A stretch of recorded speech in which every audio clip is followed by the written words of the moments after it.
এদিকে রাজধানী মিরপুর 10 নম্বরে বিক্ষোভকারীদের সঙ্গে পুলিশের ব্যাপক সংঘর্ষ হয়েছে। Police tear shell, sound grenade ও রাবার বুলেট ছুড়ে বিক্ষোভকারীদের ছত্রভঙ্গ করে দিলেও কিছুক্ষণ পরপরই জড়ো হচ্ছেন তারা। ওই এলাকার পরিস্থিতি জানিয়েছেন সহকর্মী মুজাহিদুল ইসলাম।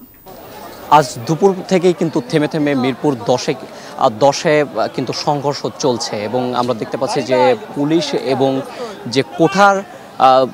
কোঠা বিরোধী আছেন এবং কোঠা যারা সংস্কার চান তাদের কিন্তু মুহুর্মুহু ইটপাটকেল নিক্ষেপ এবং এখান থেকে টিয়ার শেল এবং আর সাউন্ড গ্রেনেড, তাছাড়াও এখান থেকে রাবার বুলেটও কিন্তু নিক্ষেপ করা হচ্ছে এবং আমরা দেখতে পাচ্ছিলাম যে এখানে কিন্তু চরম একটা উত্তেজনাকর পরিস্থিতি বিরাজ করছে এবং এখান থেকে পুলিশ ধাওয়া খেয়ে মিরপুর 10-এর দিক থেকে কিন্তু ধাওয়া খেয়ে তারা ফিরে এসেছে এবং এখানে আওয়ামী লীগ সহ আওয়ামী লীগের অঙ্গ সংগঠন যারা আছেন তারাও প্রতিহত করার চেষ্টা করছিলেন, কিন্তু আসলে সবাই তারা ব্যর্থ হয়ে কিছুটা পিছু হটেছে। কিন্তু কোঠা সংস্কারের পক্ষে যারা আছেন তারা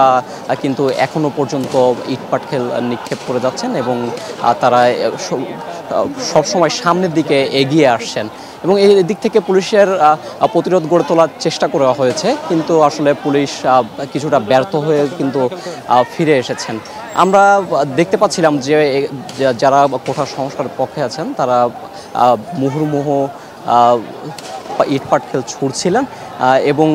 তারা আবার সাউন্ড গ্রেনেড, রাবার বুলেট এবং টিয়ার শেলেও কিন্তু তারা আসলে পিছু হটেননি। এবং আমরা আপনাকে আরও একটু জানিয়ে রাখতে চাই যে এখানে কাজীপাড়ার যে পুলিশ বক্স আছে সেই পুলিশ বক্সে কিন্তু ভেঙে আগুন লাগিয়ে দিয়েছেন বিক্ষোভকারীরা এবং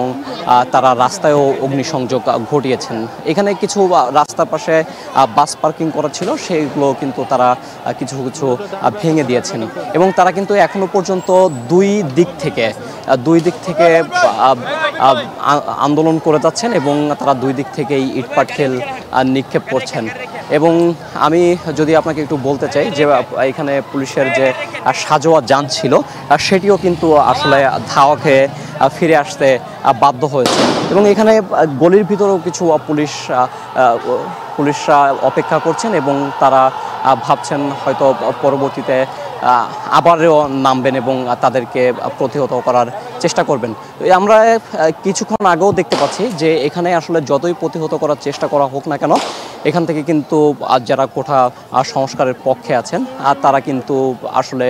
পিছু হটছেন না এবং তারা সবসময় সামনে এগোনোর জন্য অগ্রসর হচ্ছেন।